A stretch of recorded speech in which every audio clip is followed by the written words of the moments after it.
তিনিচুকীয়া বিধানসভা সমষ্টিৰ বিধায়ক সঞ্জয় কিষাণৰ উপস্থিতিত ৰাইজৰ দল নাৰী মুক্তি চাহ শ্ৰমিক সংগ্ৰাম সমিতিৰ বিষয়ববীয়াই বিজেপি দলত যোগদান। 21 ডিচেম্বৰ 2024 তাৰিখে তিনিচুকীয়া তিনিকুণীয়াত অৱস্থিত গোপাল চন্দ্ৰ ৰবিচন্দ্ৰ নাট্য মন্দিৰত তিনিচুকীয়া বিধানসভা সমষ্টিৰ বিধায়ক তথা খাদ্য আৰু অসামৰিক যোগান নিগমৰ অধ্যক্ষ সঞ্জয় কিষাণৰ উপস্থিতিত ৰাইজৰ দলৰ লগতে নাৰী মুক্তি সংগ্ৰাম সমিতি চাহ শ্ৰমিক সংগ্ৰাম সমিতিৰ প্ৰায় 100ৰো অধিক বিষয়ববীয়াই ভাৰতীয় জনতা পাৰ্টি দলত যোগদান কৰে। যোগদান অনুষ্ঠানত উপস্থিত থকা তিনিচুকীয়া বিধানসভা সমষ্টিৰ বিধায়ক তথা খাদ্য আৰু অসামৰিক যোগান নিগমৰ অধ্যক্ষ সঞ্জয় কিষাণে ভাৰতীয় জনতা পাৰ্টিৰ চৰকাৰখনে মাননীয় অসমৰ মুখ্যমন্ত্ৰী ডক্টৰ হিমন্ত বিশ্ব শৰ্মা ডাঙৰীয়াই অতি নিষ্ঠা সহকাৰে সবল নেতৃত্বৰে অসমত বসবাস কৰা প্ৰত্যেকটো জাতি জনগোষ্ঠীৰ লোকসকলক লগত লৈ উন্নয়নৰ শীৰ্ষত উপনীত হ'বলৈ সক্ষম হৈছে বুলি উল্লেখ কৰে। তাৰ কাৰণেই আজি ৰাইজৰ দল নাৰী মুক্তি সংগ্ৰাম সমিতি চাহ শ্ৰমিক সংগ্ৰাম সমিতিৰ বিষয়ববীয়াসকল আজি বিজেপি দলত যোগদান কৰিছে বুলি উল্লেখ কৰে। আজি ভাৰতীয় জনতা পাৰ্টিত যোগদান অনুষ্ঠানত নাৰী মুক্তি সংগ্ৰাম সমিতি তিনিচুকীয়া জিলাৰ সভানেত্ৰী নিৰলা বৰুৱা, তিনিচুকীয়া জিলা প্ৰচাৰ সম্পাদিকা মৃদুলা সোণোৱাল, ৰাইজৰ দলৰ প্ৰচাৰ সম্পাদিকা ইন্দিৰা বৰঠাকুৰ, নাৰী মুক্তি সংগ্ৰাম সমিতিৰ যুটীয়া সম্পাদিকা জিতনী গড়, ভাগ্যৱতী গড়, নাৰী মুক্তি সংগ্ৰাম সমিতি মাকুম সমিতিৰ সম্পাদিকা ভাগ্যৱতী গড়, চাহ শ্ৰমিক সংগ্ৰাম সমিতিৰ তিনিচুকীয়া জিলা সমিতিৰ সভাপতি গণেশ্বৰ তাঁতী, জিলা সম্পাদক কৰ্ম মুৰাৰৰ লগতে প্ৰায় 100ৰো অধিক বিষয়ববীয়াই যোগদান কৰে। যোগদান অনুষ্ঠান পৰিচালনা কৰে ইটাখুলি মণ্ডলৰ প্ৰাক্তন সভাপতি হেমন্ত পাছনিয়ে। যোগদান কাৰ্যসূচী ভাৰতীয় জনতা পাৰ্টিৰ চৰকাৰখনে আজি অসমত বসবাস কৰা প্ৰত্যেকটো জাতি জনগোষ্ঠী প্ৰত্যেকটো ধৰ্মাৱলম্বী লোকক লগত লৈ পেলাই আজি এখন শক্তিশালী অসম প্ৰতিষ্ঠাৰ বাবে যিদৰে মাননীয় মুখ্যমন্ত্ৰী ডক্টৰ হেমন্ত বিশ্ব শৰ্মা ডাঙৰীয়াই অতি নিষ্ঠা আৰু সততাৰে নিজৰ দায়িত্ব পালন কৰিছে আৰু যিদৰে দুখীয়া দৰিদ্ৰ লোকসকল আজি এইখন চৰকাৰৰ পৰা তেওঁলোকৰ নিজৰ অধিকাৰ পাবৰ কাৰণে সক্ষম হৈছে। আজি শিক্ষাৰ ক্ষেত্ৰতে হোক, আজি স্বাস্থ্যৰ ক্ষেত্ৰতে হোক, আজি অৰ্থনৈতিক ক্ষেত্ৰখনতে হোক, ৰাস্তা পদূলিৰ ক্ষেত্ৰতে হোক, সকলোতে মহিলা সবলীকৰণৰ ক্ষেত্ৰতে হোক, কৃষক ৰাইজৰ উন্নতিৰ ক্ষেত্ৰতে হোক, সকলো ক্ষেত্ৰতে আমাৰ চৰকাৰখনে অতি নিষ্ঠা আৰু সততাৰে দায়িত্ব পালন কৰাৰ বাবে আজি বিশেষভাৱে ৰাইজৰ দল, নাৰী মুক্তি সংগ্ৰাম সমিতি, চাহ শ্ৰমিক সংগ্ৰাম সমিতি আদি কেইবাটাও সংগঠনৰ সদস্যসকলে আজি ভাৰতীয় জনতা পাৰ্টিক সন্মান জনাই পেলাই আজি তেওঁলোকে যোগদান কৰিছে আৰু ইয়াৰ পৰা নিশ্চিতভাৱে আমাৰ দলটো শক্তিশালী হ'ব আৰু আগন্তুক দিনত আৰু আমি শক্তিশালী ৰূপত নিজৰ দায়িত্ব পালন কৰি যাবৰ কাৰণে সক্ষম হ'ম। আজি তিনিচুকীয়া বিধানসভা সমষ্টিৰ কেইবাখনো গাঁৱৰ পৰা চাহ বাগিচাৰ পৰা আজি ৰাইজ ওলাই আহিছে আৰু ভাৰতীয় জনতা পাৰ্টি দলটোক শক্তিশালী কৰিবৰ কাৰণে তেওঁলোকে আমাক সাহস আৰু প্ৰেৰণা যোগাইছে।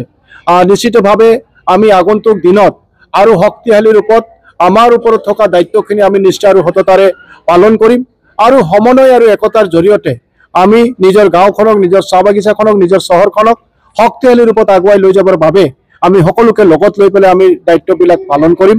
মই বিশেষভাৱে ভাৰতীয় জনতা যুৱ মৰ্চাৰ কাৰ্যকৰ্তাসকলক, জিলাৰ কাৰ্যকৰ্তাসকলক, মণ্ডলৰ কাৰ্যকৰ্তাসকলক এই উদ্যোগ লোৱাৰ বাবে তেখেতসকলক অন্তৰৰ সৈতে ধন্যবাদ জ্ঞাপন কৰিছোঁ আৰু আশা কৰিছোঁ যে আগন্তুক দিনত আমাৰ চৰকাৰখনৰ যিবিলাক লক্ষ্য উদ্দেশ্য আছে, আমাৰ দলৰ যিটো লক্ষ্য উদ্দেশ্য আছে আৰু বিশেষভাৱে খুব কম সময়ৰ ভিতৰত আমাৰ পঞ্চায়ত নিৰ্বাচন আহি আছে আৰু এই পঞ্চায়ত নিৰ্বাচনৰ বাবে নিশ্চিতভাৱে এনেধৰণৰ যোগদানবিলাকে আমাৰ কাৰ্যকৰ্তাসকলক যথেষ্ট সাহস আৰু প্ৰেৰণা যোগাব, যাৰ দ্বাৰা আমি আৰু অধিক উদ্যমেৰে আগন্তুক দিনত সাংগঠনিক শক্তিটোক অধিক শক্তিশালী কৰি তুলিবৰ কাৰণে আমি সাহস আৰু প্ৰেৰণা পাম।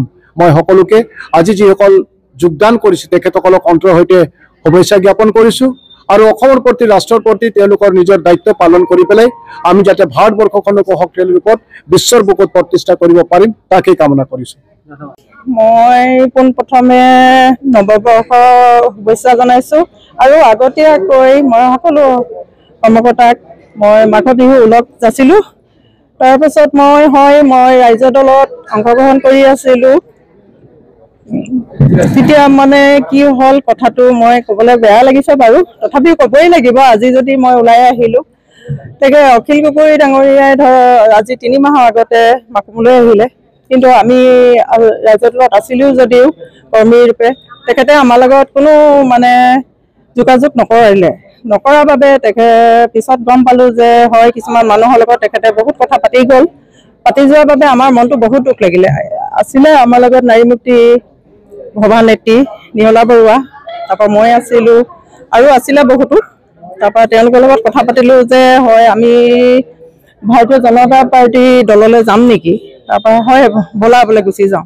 তাৰপৰা সেই আমি কথা পাতি আজি ইয়াতে অংশগ্ৰহণ কৰিলোঁ, কৰাৰ বাবে বহুত ভাল লাগিলে।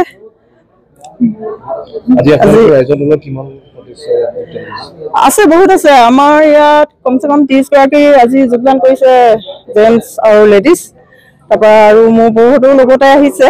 মই তাৰ বাবে বহুত সুখী অহাৰ বাবে, আৰু আমি ভাৰতীয় জনতা পাৰ্টিৰ লগত কাম কৰি যাম বুলি আজি মই তোমালোকৰ আগত প্ৰতিশ্ৰুতি দিছোঁ, সদায় মই কাম কৰি যাম।